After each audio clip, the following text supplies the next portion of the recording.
We're going to read the rest of chapter 12 today. Remember, previously in the story, Bud had stayed with Lefty Lewis at his house with his grandkids and his daughter. He had breakfast. He ran some errands with Mr. Lewis, and then they were headed back to Grand Rapids when a policeman pulled him over.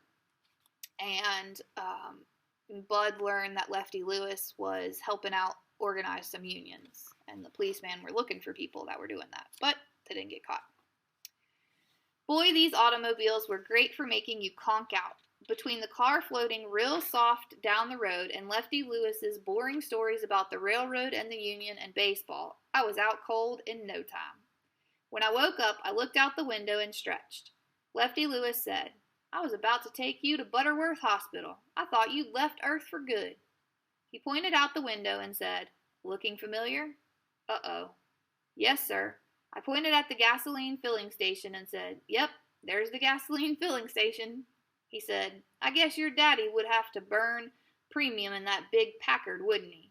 I don't think those big engines can run on ethyl gasoline." I said, "No, sir, that's right." He told me, "Well, you and your daddy sure have one beautiful machine." I was getting real nervous, but I said, "Thank you, sir." We turned another corner and my heart started jumping around in my stomach. Halfway down the street was a building that looked like it was made out of giant chopped down trees. The log cabin. Uh-oh. Right outside the place was a sign that said, "Appearing Friday through Sunday in July, Herman E. Calloway and the Nubian Knights of the New Deal." My father had joined a new band. Lefty Lewis pulled up next to the car that was as long as a big boat. He said, "Ah, there's the Packard. He's here." I had to think real fast. I couldn't let Mr. Lewis and Herman E. Calloway talk to each other. If they did, I'd be on the first thing smoking back to Flint. And besides, I felt kind of bad about lying to Mr. Lewis. I wish I didn't have to. Lefty Lewis cut the car off and pulled the key out of the dashboard. I said, "Mr. Lewis, this is going to be very embarrassing for me." What is, Bud? Can I talk to my father by myself, sir? I swear, I'll turn myself in." Lefty Lewis looked at me kind of hard. "Well, Bud, I don't mean to sully your reputation, but you just ran away from the man all the way across the state. I think I'd better hand deliver you." "But Mr. Lewis, sir, I need to explain to him by myself. I promise I'll go in and not run away again." Lefty Lewis looked out the windshield like he was thinking. He reached back across the seat and put his hand on the twine keeping my suitcase together. He said, "I'll tell you what, Bud. You don't go anywhere without this, do you?" I said, "No, sir." "Okay, here's the deal I'll give you." He looked at his wristwatch. 5 minutes to talk to your dad alone. If you're not back by then, I'll bring your bag in for you. It wasn't great, but it would have to do. Besides, it gave me some time to think. "Please promise that you won't look inside of it, sir." He raised his hand. "You've got my word." I got out of the car and walked to the front of the log cabin. The doors looked like they were made out of chopped down trees, just like the rest of the building. I looked back at Lefty Lewis. He was still watching, so I opened one of the doors. I knew it was one of those doors that Mama had been talking about. I walked in to see what was going to happen. Shucks, there was another set of regular doors inside. The front door closed behind me, and I was in the dark. I tried the other door, and it came open, but I didn't push it all the way in. I waited, then went back out to get my bag. I walked over to the driver's side of Lefty Lewis's car, smiled, and said, "Thank you very much, sir. He's in there. He was so glad to see me that I'm not even in a whole lot of trouble. He's real busy right now and told me to tell you thank you very much and that he'd get a hold of you." Lefty Lewis smiled. "Well, he might be happy now, but if I know anything about your daddy, I expect you're going to be having problems sitting down before the night's over."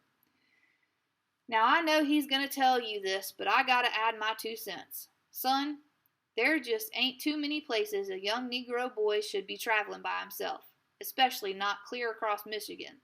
There's folks in this state that make your average Ku Kluxer look like John Brown.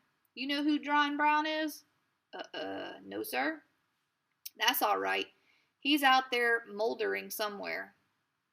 But the point is, you were very lucky this time. You've got to be good and stay put. I know your dad's not the easiest man in the world, believe me. He's mellowed a lot when it was just him and your sister. The next time you're of mine to do a little traveling, you come on down to the train station and ask for Lefty Lewis first. I won't tell anyone, but we need to talk before you set out on your own again. Lefty Lewis. Think you can remember that name? Lefty Lewis. Well, at least he was using the alias all over and not just with me and his family in Flint. He handed my bag out of the window. Okay, get back in there and tell your daddy I said hello. Thank you, Mr. Lewis. I stood waving until the big car turned out into the street. I sucked in a jumbo gulp of air and opened the front door again. This time, I pushed the second set of doors open and walked in.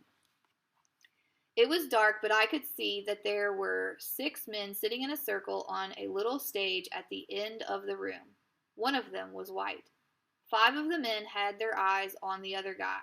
One of them had drumsticks in his hand and was leaned over softly, tapping out a rhythm on the wooden stage floor.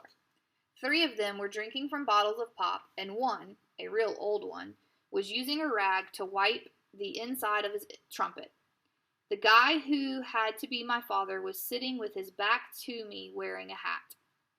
He was talking just like me, and it didn't take much listening to tell he was lying, or at least doing some real good exaggerating, just like I do.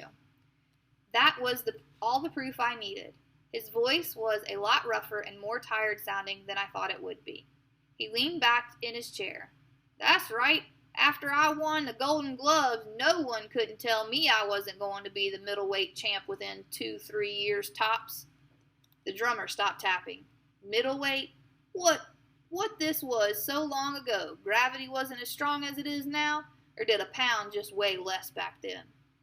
The others laughed, but my dad didn't let it bother him. That's right, middleweight. You got to keep in mind that I had more hair and fewer pounds back then. He pulled the hat off and rubbed his hands over his glass-smooth head. My dad shaved his hair? That was something I always wanted to do. Now, do you really think he shaved his hair? Or was he just bald?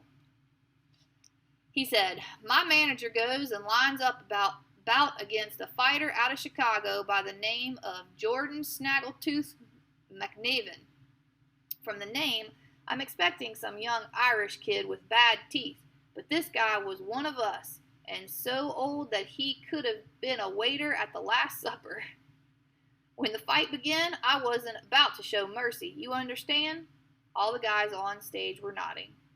And to make a long story longer, I go back and flick this halfway stiff right jab at the pop's head, and the horn guy said, Herman, to this day, I can't believe you swung at that old man.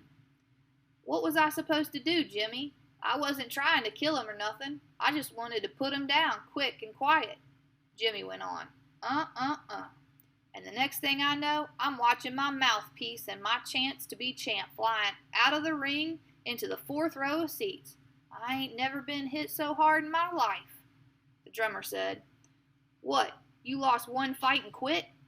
Then Herman E. Calloway said the words that let me know I was right. I felt like someone had cut a light on inside me. I knew it'd been right for me to come all the way from Flint to Grand Rapids to find my dad. The idea that had started as a teeny-weeny seed in a suitcase was now a mighty maple. Herman E. Calloway, my father, said, There comes a time when there comes a time when you're doing something and you realize it just doesn't make any sense to keep on doing it. You ain't being a quitter. It's just that good Lord has seen fit to give you the sense to know, you understand, enough is enough. That was the exact same thought I'd had when I got whipped by Toddy Boy. Only 2 folks with the same blood would think them just alike. I sucked in a big gulp of air, got a good grip on my suitcase, and walked into the light of the stage. The old horn guy, Jimmy, saw me first and said, I thought I heard that door open. Did Miss Thomas send you, son? I just kept walking onto the stage. I had to see my father's face. I knew we'd look so much alike that the truth would hit him as hard as Snaggletooth Guy had. Even Lefty Lewis said he could tell me and Herman E. Calloway were kin. He turned to see who Jimmy was talking to, and my mighty maple started shaking in the wind. My dad's face was old. My dad's face was real old, just like the horn guy. Maybe too old. But there was just too much proof that this was my father. He smiled at me. He had his arms crossed over his big stomach with his head wiping rag hanging out of his right hand. The first thing my dad said to me was, "Well, well, well, little man, what brings you here? Miss Thomas?" "I don't know any Miss Thomas, sir." "So what are you doing here?" He put his hand over his eyes to shield them from the stage lights and looked out into the dark part of the bar. I noticed how wrinkly my dad's hand was. "Who brought you here? Your folks out there?" "No, sir. I'm here to meet my father." Jimmy said, "Who's your daddy? Why'd he tell you to meet him here?" I kept looking at Herman E. Calloway. "He didn't tell me to meet him here, sir. I come all the way from Flint to meet my daddy for the very first time." All the men looked over at the drummer. He stopped tapping. He said, "Aw, man. Look, this child ain't no kin of mine. What's your mama's name, boy?" I said, "You ain't my daddy." I pointed right at Herman E. Calloway's big belly. "You know it's you." All eyes jumped over to Herman E. Calloway. He quit smiling and looked at me a lot harder, like he was really noticing me. I knew if I was a regular kid, I'd be crying buckets of tears now, but I didn't want these men to think I was a baby, so I was real glad that my eyes don't cry no more.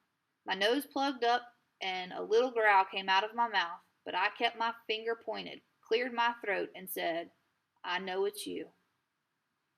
That is the end of chapter 12. Make sure you find a spot on your book log to respond to.